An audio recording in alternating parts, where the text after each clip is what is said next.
পাহাড়ি। এখানে অনেক চরণ পাহাড়ি আছে।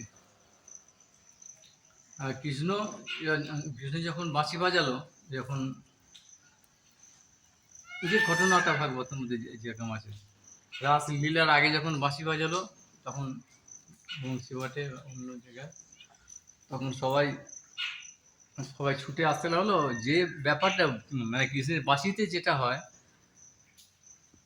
স্থাবর স্থাবর বস্তু জঙ্গমের ধর্মপ্রাপ্ত হয়, আর জঙ্গমগুলো স্থাবরের ধর্মপ্রাপ্ত হয়। মানে কিরকম হলে পাহাড়গুলো তখন গলতে আরম্ভ করে, পাহাড় ওপরে থাকে আর শক্ত থাকে, উঁচু দিকে ওঠে। পাহাড়গুলো তখন গলে গিয়ে জলের মতো নিচ দিকে তরল হয়ে চলতে যায়, আর যমুনা জল স্তব্ধ হয়ে উঁচু দিকে জলস্তর তাম্বুর মতো হয়ে যায়। এখানে সেই স্টার একটা চিহ্ন এখনো আছে একটা। ওই যখন ওই পাহাড় গলে গিয়ে স্রোতের মতো চলছে, স্রোতের মতো চলে যাচ্ছে, যেমন যেমন পলি পড়ে না, যখন জল যখন হয়ে যায় বেরিয়ে যায়, একটা কিরম থাকে না, একটা হয়ে যায়। আগে আমরা দেখেছি প্রচুর ওখানে গিয়ে, এখন সব ভেঙে দিচ্ছে সব।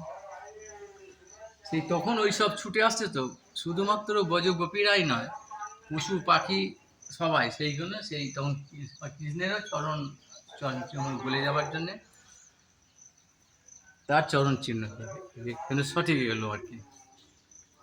আমরা আমরা দেখতে মহাপুর যখন সে প্রেমিক তখন যখন সে জগন্নাথ দেব দর্শন করতেন, যেখানে হাত দিয়েছেন তার চিহ্ন এখন আছে, যেখানে দাঁড়িয়ে থাকতেন সে বলে যেত, কথা বলে যেত।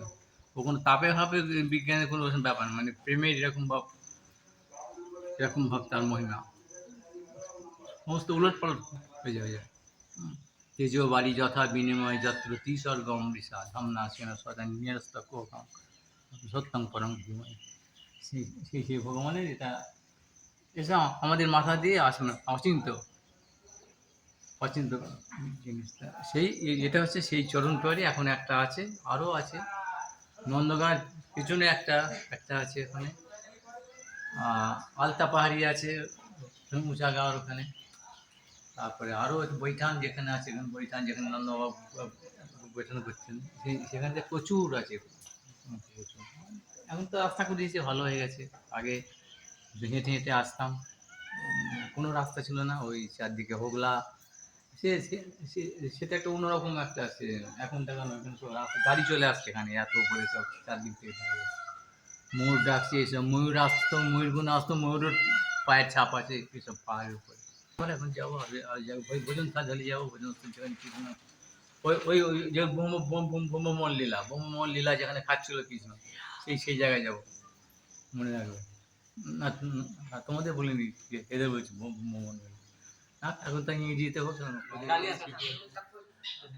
এটা শ্রীকৃষ্ণের বাম চরণ,